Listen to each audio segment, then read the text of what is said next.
Dona Helena vendeu a própria casa para pagar a faculdade do filho preferido. Sustentou ele por 38 anos, deu tudo o que tinha, mas quando ela ficou doente e precisou de ajuda, sabe o que ele disse? Procura uma casa de repouso, mãe. E o pior, ainda estava por vir. Dona Helena sempre foi uma mulher de coração grande e mãos generosas. Aos 72 anos, ela carregava em seu rosto as marcas de uma vida dedicada inteiramente aos filhos. Viúva há 15 anos, criara sozinha 3 crianças que hoje já eram adultos. Maria, de 45 anos, João, de 42, e Pedro, o caçula, de 38. Entre os 3 filhos, Pedro sempre ocupou um lugar especial no coração de Helena. Talvez por ser o mais novo. Talvez por ter nascido quando ela já pensava que não teria mais filhos. Ou talvez simplesmente porque às vezes o coração de uma mãe escolhe sem explicação. O fato é que Pedro sempre recebeu um tratamento diferenciado, e todos na família sabiam disso. Desde pequeno, Pedro teve tudo o que quis. Enquanto Maria e João dividiam brinquedos e roupas passadas de um para o outro, Pedro sempre ganhava coisas novas. Na escola, se precisasse de material escolar especial, Helena não hesitava em comprá-lo, mesmo que isso significasse economizar no supermercado durante semanas. Mãe, por que o Pedro sempre ganha coisas novas e eu tenho que usar as coisas velhas da Maria? Perguntava João quando ainda era criança. Helena sempre encontrava uma desculpa. Ah, meu filho, é que ele é mais novo, precisa de mais cuidado. Quando vocês eram pequenos assim, eu também fazia de tudo por vocês. Mas Maria e João sabiam que não era verdade. Eles se lembravam muito bem de ter que esperar, de ouvir, não temos dinheiro agora, de ganhar presentes apenas no Natal e no aniversário. Pedro, por outro lado, parecia viver em constante Natal. Quando Pedro chegou à adolescência, as diferenças ficaram ainda mais evidentes. Helena pagou para ele um curso de inglês particular, algo que nunca havia oferecido aos outros filhos. Quando Pedro quis uma bicicleta cara, ela vendeu algumas joias que havia guardado do marido para comprá-la. Maria, que sempre foi estudiosa, teve que trabalhar desde os 16 anos para ajudar em casa e pagar seus próprios estudos. João seguiu o mesmo caminho, começando como office boy em uma empresa aos 17 anos. Pedro, porém, nunca precisou trabalhar durante os estudos. Helena sempre dizia: ele precisa se concentrar nos estudos. É muito inteligente, vai ser doutor. Um dia, e realmente Pedro era inteligente. Passou no vestibular para direito em uma universidade particular cara. Helena não hesitou. Vendeu a casa onde moravam e se mudaram para um apartamento menor, mais modesto, para que ela pudesse pagar a mensalidade do filho caçula. Mãe, a senhora tem certeza? É muito dinheiro, disse Maria, preocupada, quando soube da decisão. Minha filha, é pelo futuro dele. Quando ele se formar, vai poder cuidar bem de todos nós. Vai ser advogado, vai ganhar muito dinheiro. Vale a pena o sacrifício. Pedro se formou em direito, mas ao contrário das expectativas de Helena, não se tornou o advogado bem-sucedido que ela imaginara. Passou alguns anos tentando passar em concursos públicos, sem sucesso. Trabalhava esporadicamente em pequenos escritórios, ganhando pouco e sempre pedindo ajuda financeira à mãe. Enquanto isso, Maria havia se tornado gerente em uma empresa de contabilidade, casara-se e tinha 2 filhos. João montara uma pequena oficina mecânica que, com muito esforço e dedicação, prosperou. Ambos tentavam ajudar Helena financeiramente, mas ela sempre recusava. Não preciso da ajuda de vocês, dizia. O Pedro está passando por uma fase difícil, mas logo ele vai conseguir um emprego bom. Vocês já têm suas famílias para cuidar. Helena continuou sustentando Pedro mesmo depois dos 30 anos. Pagava o aluguel do apartamento dele, dava dinheiro para comida, para gasolina, para roupas. Quando Pedro disse que queria fazer uma pós-graduação, ela não hesitou em pegar um empréstimo para pagar o curso.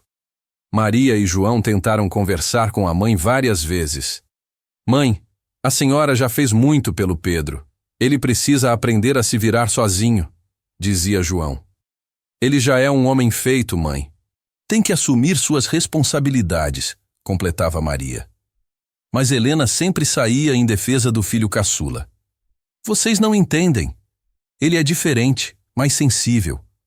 O mundo lá fora é cruel e eu não posso deixar meu filho passar necessidade. Aos 35 anos, Pedro finalmente arrumou uma namorada, Carla, uma jovem de 28 anos que trabalhava como recepcionista em uma clínica. Helena ficou radiante. Finalmente seu filho ia assentar a cabeça. O casamento foi pago inteiramente por Helena. Ela usou todas as suas economias e ainda pediu dinheiro emprestado para fazer uma festa à altura do seu filho.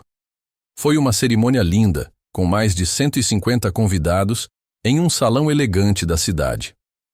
Maria e João ficaram espantados com o valor gasto na festa. Era mais do que eles haviam gastado em seus próprios casamentos juntos.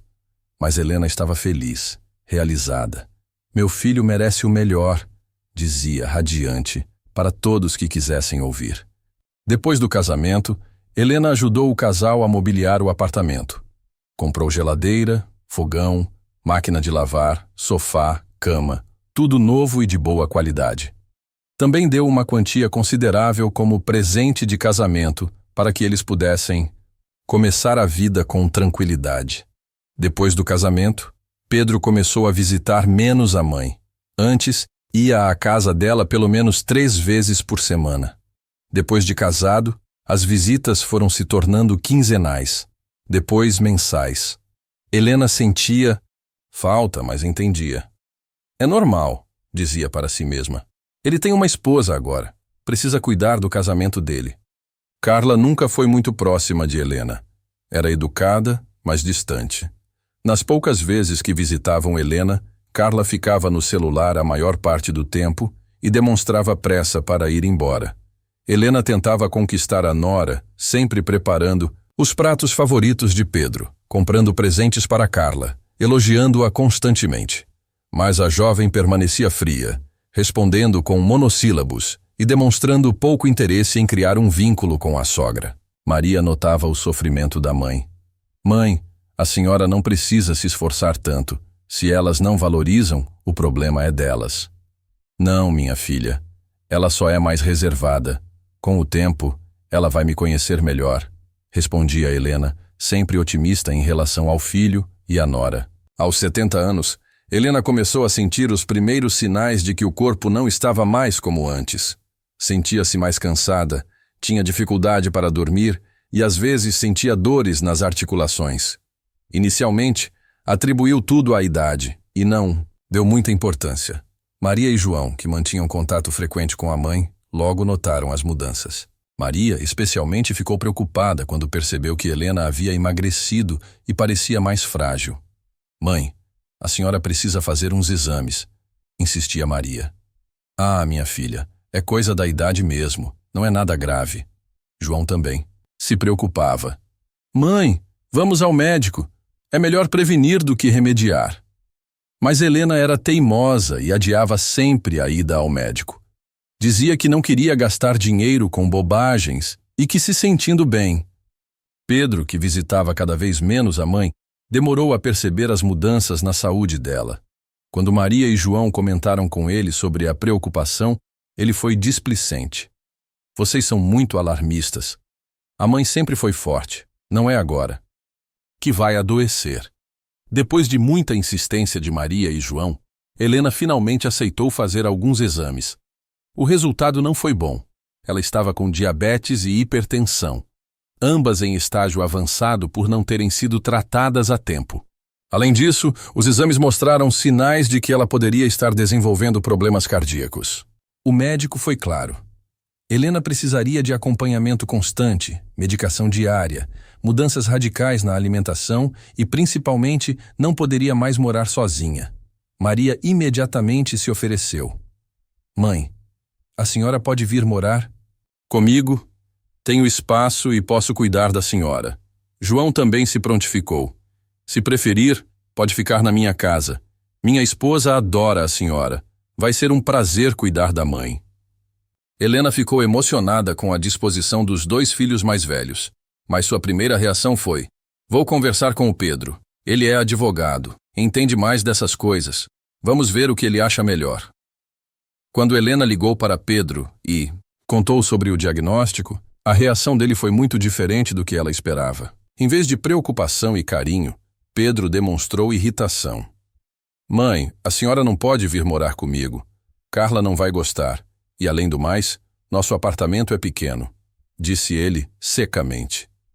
Helena sentiu como se tivesse levado um tapa na cara. Mas, meu filho, eu não tenho mais condições de morar sozinha.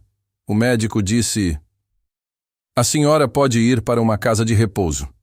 Existem umas bem boas aqui na cidade, interrompeu Pedro. Helena não conseguia acreditar no que estava ouvindo. Seu filho preferido, por quem havia sacrificado tudo na vida, estava sugerindo que ela fosse para um asilo. Pedro, meu filho, eu sempre cuidei de você. Nunca neguei nada. Como você pode me sugerir uma coisa dessas? Mãe, isso é diferente. Eu era criança, dependia da senhora. Agora sou casado, tenho minha vida, minhas responsabilidades. A senhora tem outros filhos que podem cuidar da senhora. Helena desligou o telefone e chorou como não chorava há anos. Sentia como se todo o amor que havia dedicado ao filho caçula tivesse sido jogado fora. Nos dias seguintes ao diagnóstico, Helena ficou arrasada. Não tanto pela doença, mas pela reação de Pedro. Maria e João tentavam consolá-la, mas ela parecia inconsolável. Foi quando Carla, a nora de Helena, fez uma ligação que mudaria tudo. Com uma frieza impressionante, ela disse: Dona Helena, eu preciso ser sincera com a senhora. Pedro e eu não queremos que a senhora venha morar conosco. Temos nossa vida, nossos planos, e cuidar de uma pessoa doente não faz parte deles. Além disso, a senhora já fez muito pelo Pedro. Agora é hora de cada um seguir seu caminho. Helena ficou em choque. Carla, como você pode falar assim? Eu sempre tratei você. Bem, sempre respeitei o casamento de vocês. Dona Helena, a senhora é uma boa pessoa, mas isso não muda nossa decisão. Pedro concorda comigo, só não tem coragem de falar claramente. Procure seus outros filhos ou uma casa de repouso. Pedro não vai poder ajudar. Quando Helena desligou o telefone, sentiu que seu mundo havia desabado. Não era apenas a rejeição que doía, mas a frieza, a ingratidão, a falta total de reconhecimento por tudo que havia feito. Maria e João, vendo o estado emocional da mãe, se uniram para cuidar dela. Maria imediatamente arrumou um quarto em sua casa para Helena, enquanto João se responsabilizou por todos os custos médicos e medicamentos. Mãe, a senhora vai ficar bem. Estamos aqui para cuidar da senhora, disse Maria, abraçando Helena. Não se preocupe com dinheiro. Eu pago todos os médicos e remédios. A senhora só precisa se cuidar e ficar boa, completou João. Helena olhava para os dois filhos que sempre havia tratado como menos importantes e sentia uma mistura de gratidão e arrependimento. Como havia sido cega por tanto tempo? Meus filhos, eu não mereço a dedicação de vocês. Sempre tratei vocês injustamente, sempre preferi o Pedro. Mãe, isso não importa agora, disse Maria. A senhora é nossa mãe, e vamos cuidar da senhora com todo o amor do mundo. João concordou. O importante é que estamos juntos agora.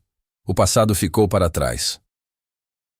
Algumas semanas depois, quando Helena já estava morando com Maria e se adaptando à nova rotina de cuidados médicos, ela recebeu uma ligação do gerente do banco onde mantinha sua conta. Dona Helena, estou ligando porque notei algumas movimentações estranhas em sua conta. Tem certeza de que autorizou essas transferências? Helena ficou confusa. Não havia feito nenhuma transferência recentemente. Quando foi ao banco com Maria para verificar, descobriu algo chocante. Pedro havia sido fazendo saques e transferências de sua conta há meses, usando uma procuração que ela havia assinado anos atrás para emergências. O dinheiro que ela havia guardado com tanto sacrifício, suas economias de uma vida inteira, tinha sido praticamente todo retirado por Pedro. Restavam apenas algumas centenas de reais em uma conta que antes tinha milhares. Helena ficou devastada. Não era apenas o dinheiro, era a traição, o abuso de confiança, a certeza de que havia sido usada pelo próprio filho. Maria ficou furiosa. Mãe, vamos processar ele. Isso é crime. Mas Helena, mesmo ferida, Ainda protegia Pedro.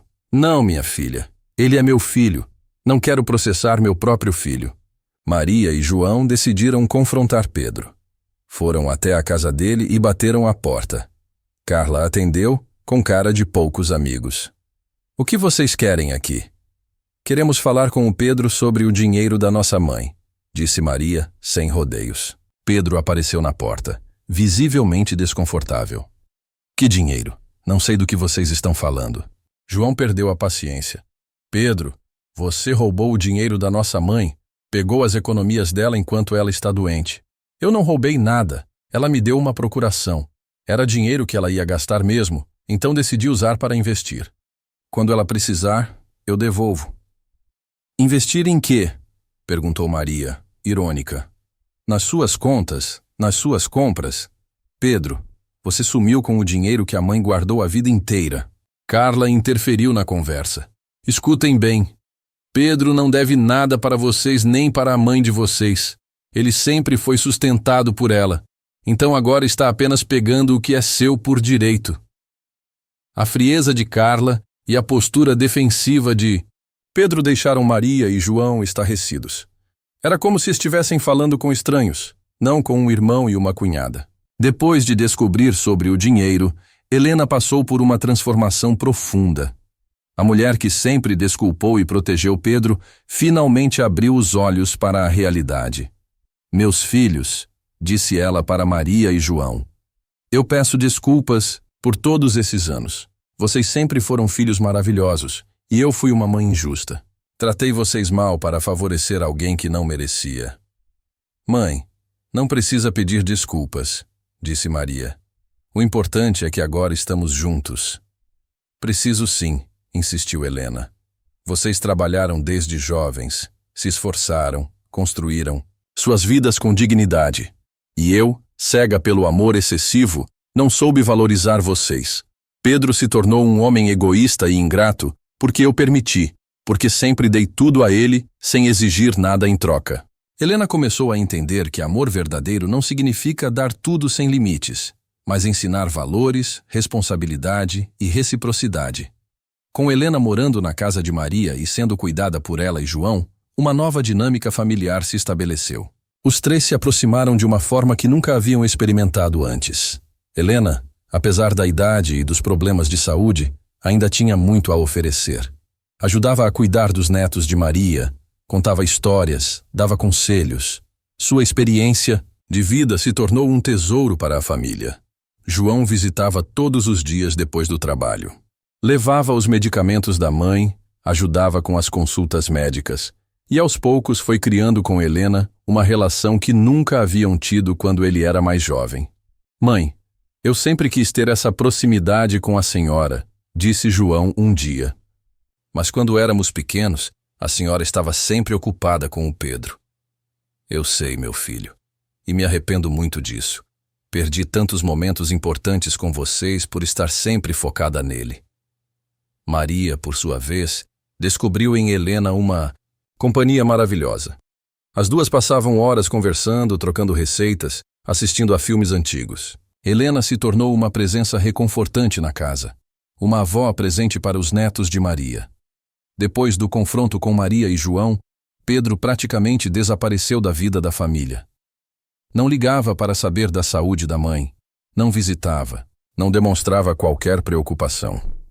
Helena ainda sentia falta dele, mas já não idealizava mais o filho caçula.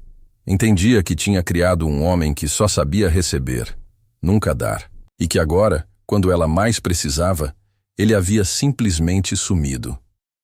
Às vezes eu me pergunto se fiz muito mal ao Pedro, disse Helena para Maria um dia. Dei tanto a ele que ele nunca aprendeu o valor das coisas, nunca aprendeu a ser grato. Mãe, cada pessoa faz suas escolhas. A senhora deu amor, e isso nunca é errado. O problema é que o Pedro escolheu ser egoísta. Helena começou a aceitar que nem sempre o amor de uma mãe é correspondido da forma como esperamos, e que isso não diminui o valor do amor dado. Com o passar dos meses, Helena se recuperou bem dos problemas de saúde. Os medicamentos controlaram a diabetes e a hipertensão, e o carinho de Maria e João foi o melhor remédio para seu coração ferido. Ela aprendeu uma lição valiosa. que amor verdadeiro se constrói na reciprocidade, no cuidado mútuo, no respeito, que mimo excessivo pode criar pessoas egoístas e que justiça no amor é fundamental para criar filhos íntegros. Maria e João, por sua vez, descobriram uma mãe que sempre estivera lá, mas que eles não haviam conhecido completamente. Uma mulher sábia, carinhosa, cheia de histórias e experiências para compartilhar. 1 ano depois de ter sido diagnosticada, Helena estava bem de saúde e completamente adaptada à nova vida. Morava com Maria, era cuidada com carinho por ela e João e tinha uma relação maravilhosa com os netos. Pedro nunca mais deu notícias. Helena soube por conhecidos que ele e Carla haviam se mudado para outra cidade, aparentemente com o dinheiro que havia sido retirado da conta dela. Não sinto mais raiva dele, disse Helena para Maria. Sinto pena. Ele perdeu a chance de ter uma família que o amasse verdadeiramente. Trocou o amor real pelo dinheiro e agora não tem nenhum dos dois. Helena havia aprendido que a vida tem uma forma peculiar de nos ensinar lições. Às vezes, as pessoas que mais amamos são as que mais nos decepcionam. E às vezes, aquelas que menos valorizamos são as que ficam ao nosso lado quando mais precisamos. Maria e João se tornaram os filhos que ela sempre teve, mas que só conseguiu enxergar quando foi tarde demais para Pedro. Mas não era tarde demais para ela ser feliz com os filhos que realmente mereciam seu amor e cuidado. E assim, Helena descobriu que família verdadeira não se define por quem recebe mais amor, mas por quem está presente quando esse amor é mais necessário. Os filhos que ela menos favoreceu se tornaram sua maior bênção, enquanto aquele a quem deu tudo se tornou apenas uma lembrança dolorosa de como o amor mal direcionado pode criar ingratidão. Aos 73 anos, Helena finalmente entendeu o verdadeiro significado do amor familiar. É aquele que se dá e se recebe, que se constrói com presença, cuidado e reciprocidade. E descobriu que nunca é tarde demais para valorizar quem realmente merece nosso amor.